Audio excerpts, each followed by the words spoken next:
Hi guys, thanks for tuning in. Dave here for Southern Land Solo. Well, it's October here in New Zealand, and as the rest of the world moves out of their warmer months into their colder months, we like to be different, so we're moving out of our winter into our spring and summer.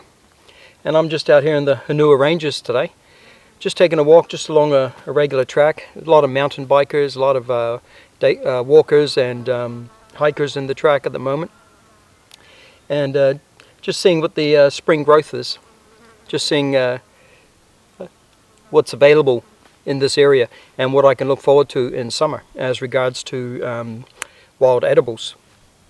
Also testing out a little bit of equipment, a couple of things and ideas I'm trying out, and also a bit of new equipment as well, which I'll talk about as we go along. So thanks for tuning in. Come along and enjoy the trip.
Man, heaps of water just flowing out of that one.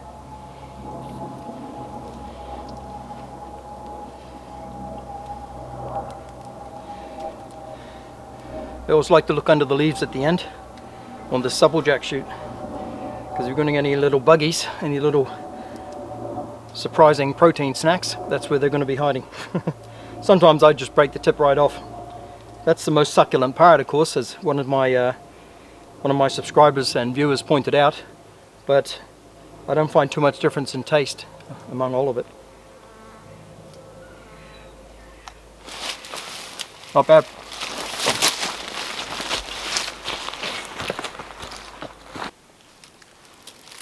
Quite a bit of supplejack in through here. One of the ways I like to find a supplejack shoot is I start at the base of any vine. I just pick a vine. In this case here we've got 1, 2, 3 vines all together, and then I just follow them up. And it can be time consuming, but eventually after practice you get quite quick at spotting the asparagus shaped supplejack shoot at the end of the vine. Sometimes you follow it up, or most times, as I found, you'll follow it all the way up to the tree line and you won't see that shoot. So you find yourself another vine, start at the base and just follow it all the way up. And what happens is you may or you may not find a shoot on that particular vine, but since you're focused in looking for it, your eyes will catch different things. And quite often I don't see it on the vine I'm looking at, but my eye catches it on another vine within my vision. So like these 3 here, this is how I spotted the one on this. These three supplejack vines come up there and start wrapping around the tree, and they end up as 2. So one's disappeared, and this guy was behind here just like this. And there's our asparagus shaped supplejack shoot. Cool. Keep it in mind, different from the tutu. There's a couple of tutu down there I'll show again. This vine, when it's down here under the bush, no leaves on it. It might branch off into different vines, but we don't see any leaves or anything on it. Dark green, and we got the shoot on the end. There's a tricky little shoot that comes up on the tutu as well, that can easily be confused with this. Check out my tutu video if you want to know more, but we'll go down and take a quick look at it anyway.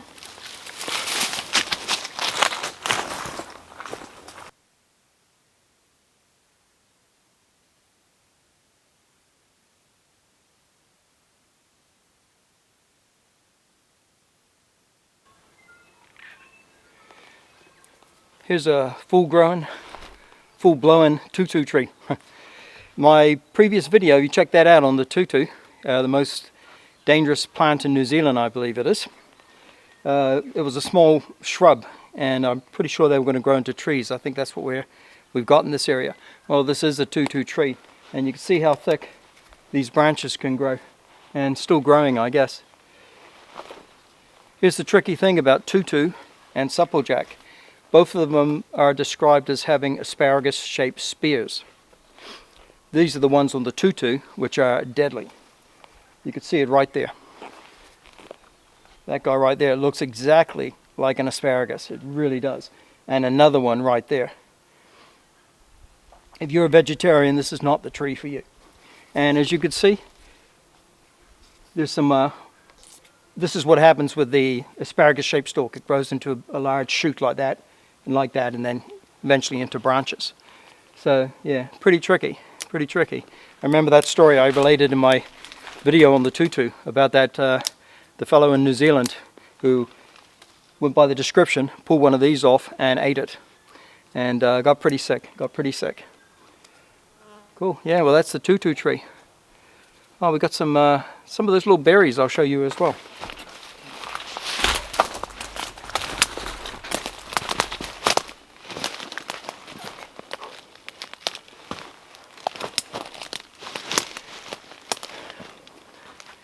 What I call berries aren't actually berries, they're actually little flower petals. These green little, at the moment they're green, they'll turn red when they're ripe. They look like little clusters of grapes hanging down. And you get them on the smaller plants, and you get them on the big tutu trees like this as well. And that is the only edible part on this entire plant. It's the little petals. They look like little berries, but the little flower petals are full of like a juicy, sugary liquid. And you can actually drink that and be safe. Inside those little flower petals, and consider this is a tiny little source of sugar, so is it really worth the danger? But because inside is a small little seed, and the seed has got tutin in it as well, and that will also make you sick. So everything about this plant is a no-no. With these things I wouldn't even try. I would just leave them as they are, even though the New Zealand Maori and some of the early settlers as well harvested this juice. But there are records as well of, I guess, settler children, but definitely Maori children, accidentally eating the seeds and dying. So, pretty lethal plant. For me, I just keep away from it altogether. There's a tutu.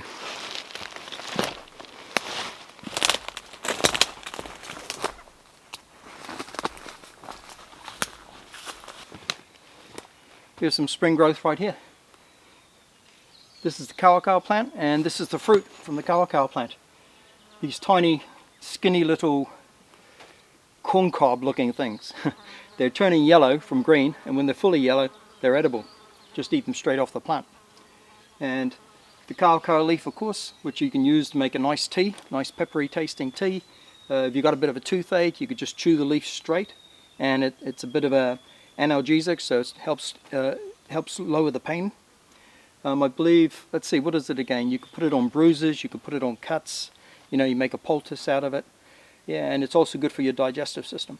So I've got to read back up on these, so always keep up to date. But yeah, Kawakawa plant, very useful. And right here, so we've got one medicinal and we've got two edibles. There's a wild edible there, and we've got the nikau palm. So the edible and the nikau palm, right in the center here.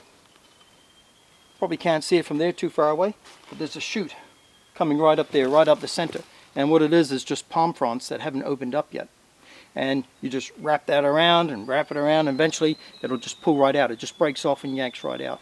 Turn it upside down and you can eat it down. You just keep eating until it gets too fibrous to consume. But keep in mind, as I said on my nikau palm video, you pull that out and it kills the plant. And these things, these go for, I think, remembering back, something like 150 to 175 years, I believe it is, to get fully grown. I could be wrong, but I haven't read up on it recently, but I believe that's how long they last for. So pulling that out will kill it even before it starts. So really it's only a survival food. Again, in that nikau palm video I did pull one out, but there was like a clump of 4 or 5 of them grown together, and only 1 or 2 were going to make it to maturity, because they were all battling each other for that little piece of ground, and it's a big tree.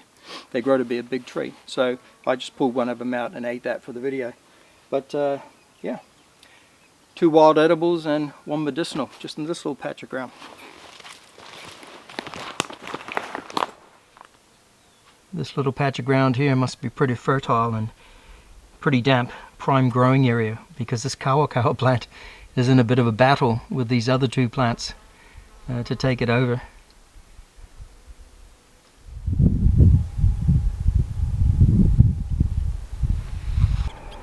Well, you can see the low water level of the dam here in the Hunua ranges. You saw the water levels up on the rocks, so I've never seen it this low. Could be in for a bit of a rough summer, I think. But I've been trying a bit of kit out on this walk as well, and one of them is this merino jersey, $10 from the op shop, from the thrift store, and it's small. I normally take medium to large and expanding, but I normally take medium to large, and this is a small. I got it because small would be more like a base layer, a snug fitting layer. And today's walk, you know, up and down the hills around here was a pretty good test.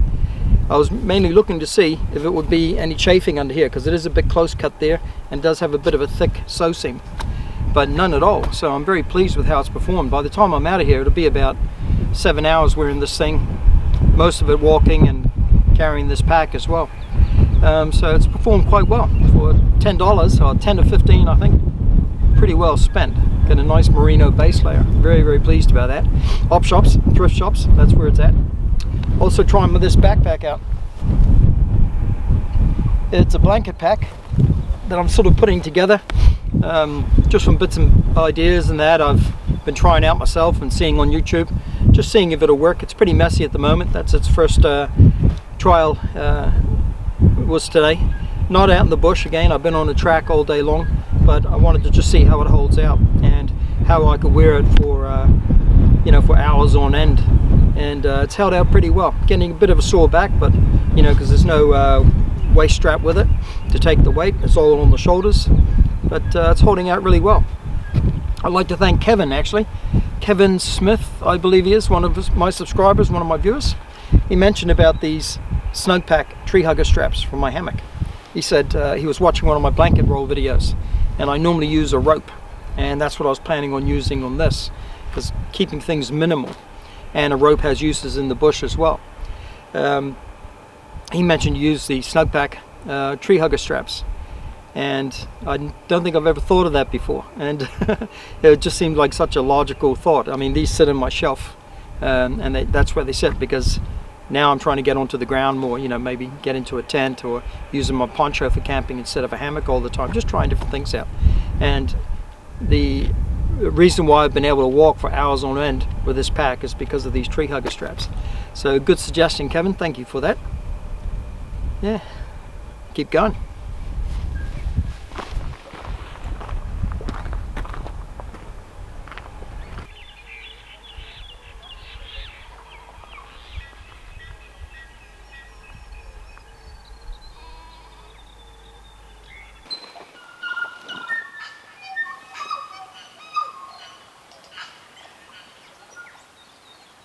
And hear those tuies.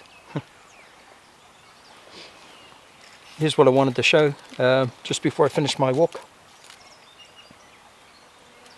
These are widowmakers. You know, widowmakers are classically referred to as dead standing trees, and you set your tent up underneath them, or even worse, you tie your hammock to them, and then that night they come over and fall on you. So a widowmaker.